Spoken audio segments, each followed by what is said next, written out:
বিরোধী দল হিসেবে এনসিপির ঘোষিত ছায়া বাজেটই বাংলাদেশের ইতিহাসে প্রথম এমন একটি দাবি সামাজিক যোগাযোগ মাধ্যমে ছড়িয়ে পড়তেই শুরু হয় ব্যাপক বিভ্রান্তি ও আলোচনা। কিন্তু পরে দেখা যায় দাবিটি সম্পূর্ণ মিথ্যা। 2010 সালে বিরোধী দল হিসেবে বিএনপি 2010-11 অর্থ বছরের জন্য দেশের প্রথম আনুষ্ঠানিক ছায়া বাজেট উপস্থাপন করেছিল। এরই মধ্যে বিভ্রান্তি আরও বাড়ে যখন ভিন্ন ভিন্ন ঘটনায় ভিডিও ও তথ্যকে বিএনপির নেতাকর্মীদের দ্বারা সাধারণ মানুষের উপর নির্যাতনের ঘটনা দাবিতে প্রচার করা হয়। চলুন দর্শক কিছু ফ্যাক্ট চেক দেখে নিচ্ছি।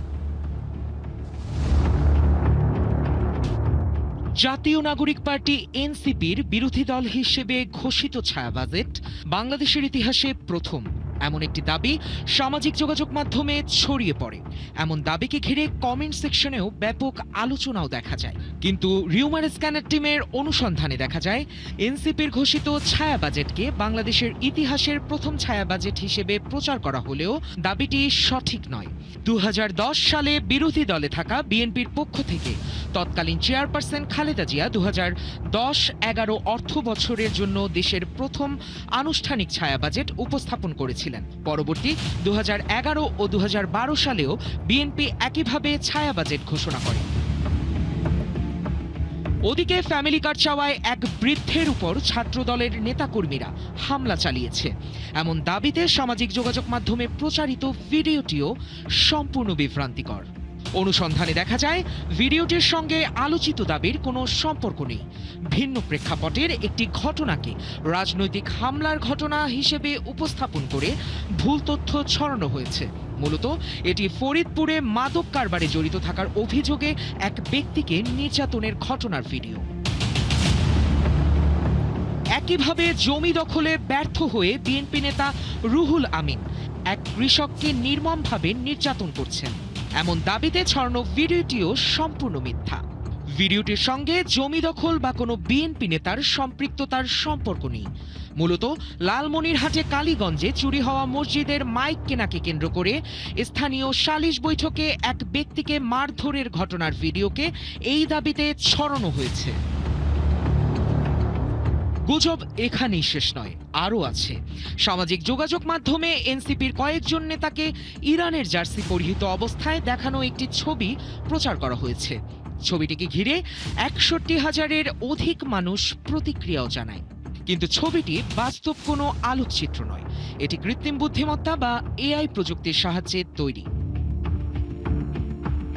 দর্শক, আজকের অপতথ্যগুলো যাচাই করতে গিয়ে দেখা গেল সামাজিক যোগাযোগ মাধ্যমে সরকার ও রাষ্ট্র ব্যবস্থাকে কেন্দ্র করে ধারাবাহিকভাবে প্রচার করা হচ্ছে নানা গুজব। যথারীতি রাজনৈতিক অস্থিরতা তৈরি করতে ছড়ানো হচ্ছে অধিকাংশ গুজব। নানান অভিনব কৌশলে ছড়ানো এসব গুজবের ফাঁদে না পড়তে সচেতন থাকার পরামর্শ বিশ্লেষকদের। সায়ক দাস, 71। দর্শক, আমরা ইতিমধ্যে জানিয়েছি আমাদের সাথে যুক্ত আছেন আমাদের অতিথি বাংলাদেশ পুলিশকে সাবেক ডিআইজি খান সাইদ হাসান। যুক্ত হচ্ছে তার সাথে। খান সাইদ হাসান, আপনাকে স্বাগত জানাচ্ছি আজকের আমাদের এই আয়োজনে। ধন্যবাদ সময়টুকু দেওয়ার জন্য। প্রথমে যে বিষয়টি আসলে আমি জানতে চাই যে আমরা সাম্প্রতিক সময়ে অর্থাৎ সারাদিনের তথ্য এবং অপতথ্য আলোচনা পর্যালোচনার পরও এখানে যখন আমি দাঁড়াচ্ছি সেই সময়েও বেশ কিছু গুজব এবং অপতথ্য নিয়ে আমাকে আসতে হচ্ছে। অর্থাৎ প্রথমে যদি বলি, সাম্প্রতিক সময়ে যে আমরা দেখলাম ফেসবুক এবং হোয়াটসঅ্যাপের সার্ভার জটিলতার কারণে সেটির যে চলাচল সেটি বন্ধ ছিল, তবুও আমরা কিন্তু নানা জায়গায় দেখেছি এমন অনেক ধরনের অপতথ্য ছড়াতে যেখানে ফেসবুক এবং হোয়াটসঅ্যাপ হ্যাক হয়েছে।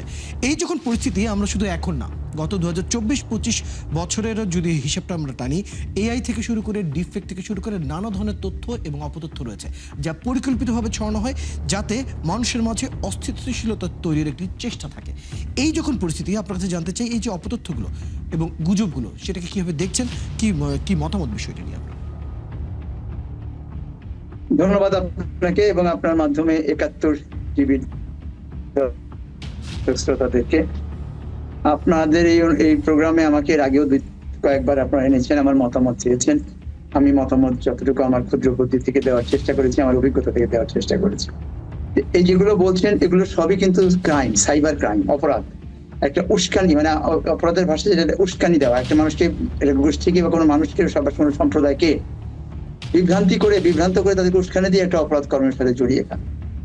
এটার জন্য আমি তো প্রায় আপনাদের এই অনুষ্ঠানটা তো আমার মনে হয় প্রায় বছরাধিক কাল ধরে আপনারা করছেন এবং বিভিন্ন ক্যাটাগরিক্যালি আপনারা বলছেন যে এটা অমুক জায়গায় তমুক জায়গায়, কিন্তু এই পোস্ট গুলো কারা দিচ্ছে এইটা আইডেন্টিফাই করার জন্য আমি জানি না রাষ্ট্রের বা পুলিশের বা অন্য কোনো সংস্থার এরকম কোনো মেশিনারিজম মেকানিজম আছে কিনা।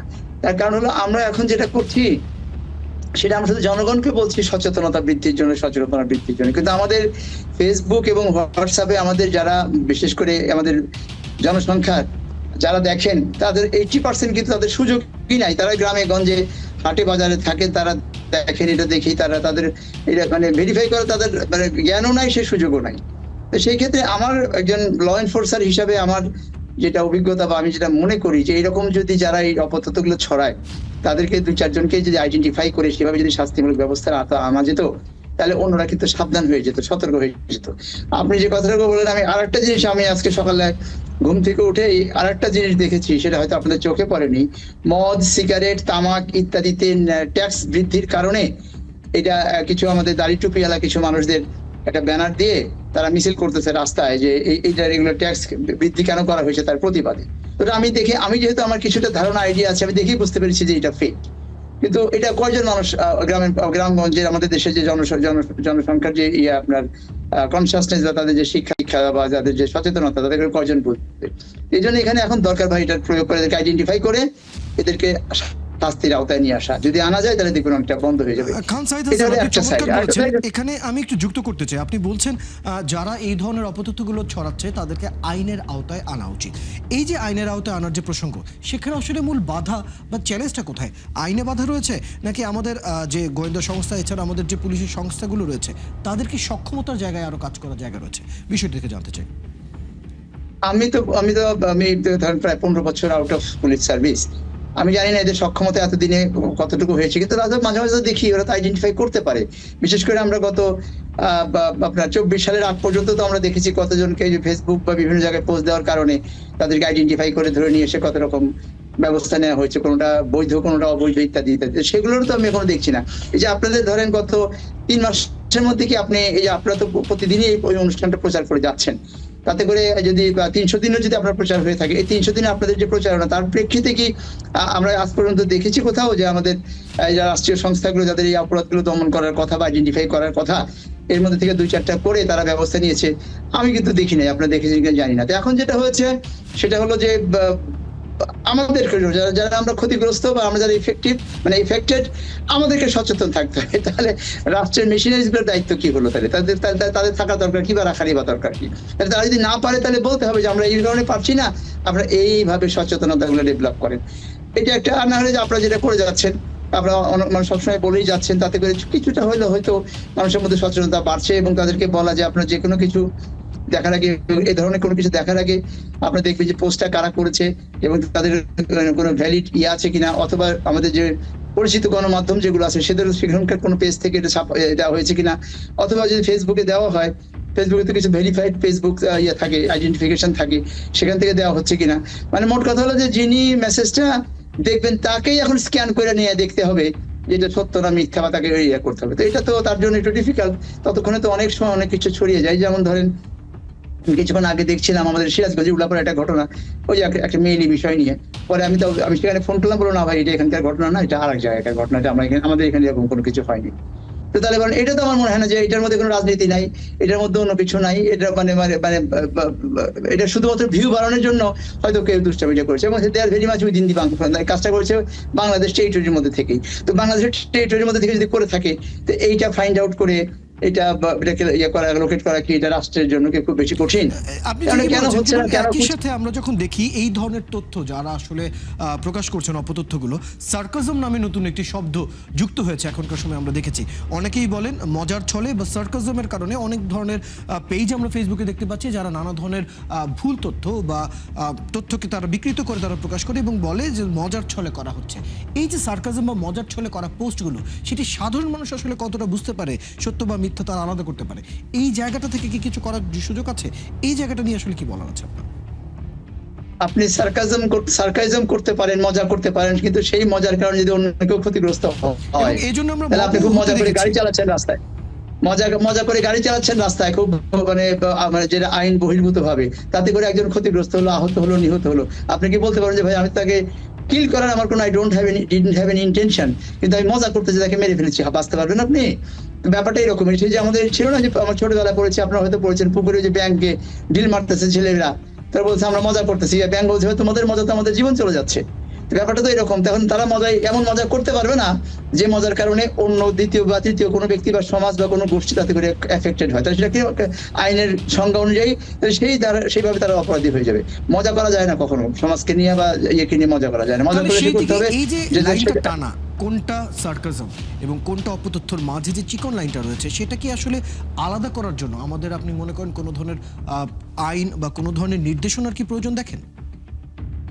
আমার মনে হয় না। আমি তো আইসিটি অ্যাক্ট পড়েছি, তারপরে অন্য যে দিয়েছে, নতুন করে আইনের প্রয়োজন নাই। যাকে আইডেন্টিফাই করে তাকে যে জিজ্ঞাসা করে তুমি যে এই পোস্টটা দিয়েছো বা এটা যে এইভাবে তুমি যে ইয়ে করেছো, মানে কি বলে যে শিরোনামটা দিয়েছো, এটা তুমি কেন দিলা, কি জন্য দিলা, তাদের এই ক্ষতি হয়েছে, এই সমাজে এই অপ্রভাব পড়েছে, তো তারা তো সমাজে বিশৃঙ্খলা বা অপরাধ উস্কে দেওয়ার উস্কানির অপরাধে সে অপরাধী হয়ে যাবে। সেই সেকশন তো আছে আইনে, আমাদের প্যানেল কোডেও আছে, সম্ভবত আইসিটি অ্যাক্টও আছে নিশ্চয়ই। আইসিটি অ্যাক্ট আমি খুব ভালো ওয়াকিবেন না কেন, এটা রিসেন্টলি করা হয়েছে। আর আমরা যখন চাকরিতে ছিলাম তখন তো এই জিনিসগুলো ছিল না, যার ফলে আমাদের প্রায়োগিক আইডিয়াটা আমার অতটা নাই। কিন্তু আমি যেটা দেখি সচরাচর, তাতে করে কাউকে আইডেন্টিফাই করা, যেমন কালকে ওদের দেখলাম কোথায়, হ্যাঁ ওই যে গাইবান্ধাতে কোন এক জায়গায় যে আমাদের একজন মাননীয় মন্ত্রীকে শাড়ি পরে একটা ছবি দিয়ে পোস্ট করছে কোন এক জায়গায়, তাকে সাথে সাথে লোকেট করা হয়েছে এবং তাকে নিয়ে এসে আইনি আমলে নেওয়া হয়েছে।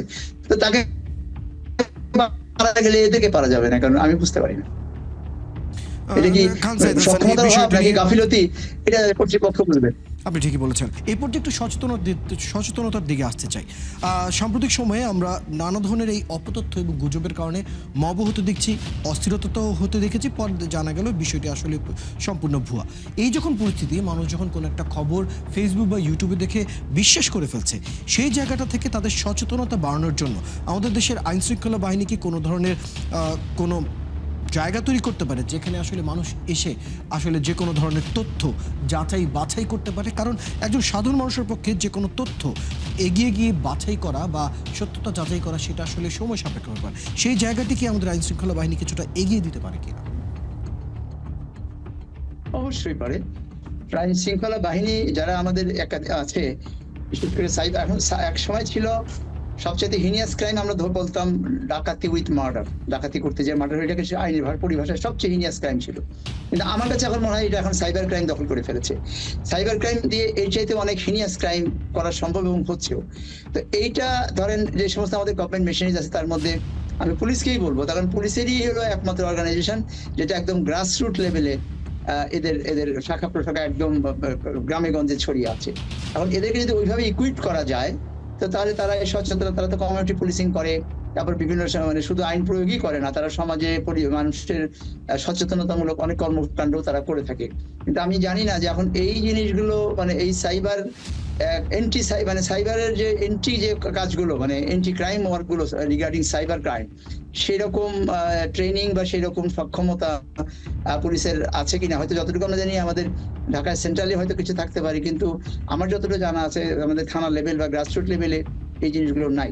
তো এইটা আমাদের যদি করাটা কোনো এমন কোনো খুব বেশি অর্থেরও সংশ্লেষ দরকার নাই। তার কারণ আমাদের প্রত্যেক থানাতেই এখন কিন্তু আছে আপনার অনলাইনে অনেক কাজই হচ্ছে, জিডি করা, কেস করা, অর্থাৎ তাদের অনলাইন কানেক্টিভিটি এবং ইয়ে আছে, মানে ইয়েগুলো আছে, আপনার ডিভাইসেস গুলো আছে।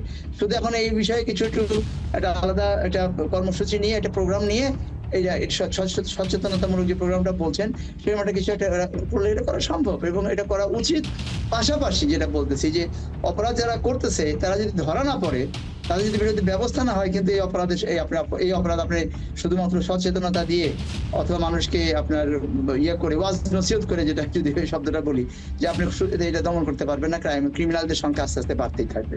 সচেতনামূলক কর্মকাণ্ড করতে হবে, এট দ্য সেম টাইম ল এনফোর্সকে তাদেরকে আইডেন্টিফাই করে তাদেরকে বিচারের শাস্তির আওতায় আনতে হবে। তাহলেই হয়তো একটা ইতিবাচক জায়গায় আমরা যেতে পারবো। ধন্যবাদ খান সাইদ হাসান, বেশ কিছু পরামর্শ আপনার কাছ থেকে আজ পেলাম। ধন্যবাদ সময়টুকু দেওয়ার জন্য। দর্শক, এতক্ষণ আমাদের সাথে ছিলেন বাংলাদেশ পুলিশের সাবেক ডিআইজি খান সাইদ হাসান কথা বলছিলাম বেশ কিছু ফ্যাক্ট চেক নিয়ে। দর্শক, আপনারা আছেন ফ্যাক্ট চেক নিয়ে একাত্তরের নিয়মিত আয়োজন ফেক নিউজ স্ক্যানারে। প্রতিদিন আমরা রিউমার দূর করতে হাজির হব ঠিক একই সময় একইভাবে। আপনারাও আমাদের সাথে যুক্ত হতে পারেন। কোনো খবর যদি আপনাকে সংশয়ে ফেলে সেটি একটি স্ক্রিনশট আমাদেরকে মেইল করতে পারেন fns.71tv@gmail.com অথবা ফেসবুকে যোগাযোগ করুন www.facebook.com/fake-news-scanner। আমরা সেই তথ্যের ফ্যাক্ট চেক করে আপনাদের জানাবো।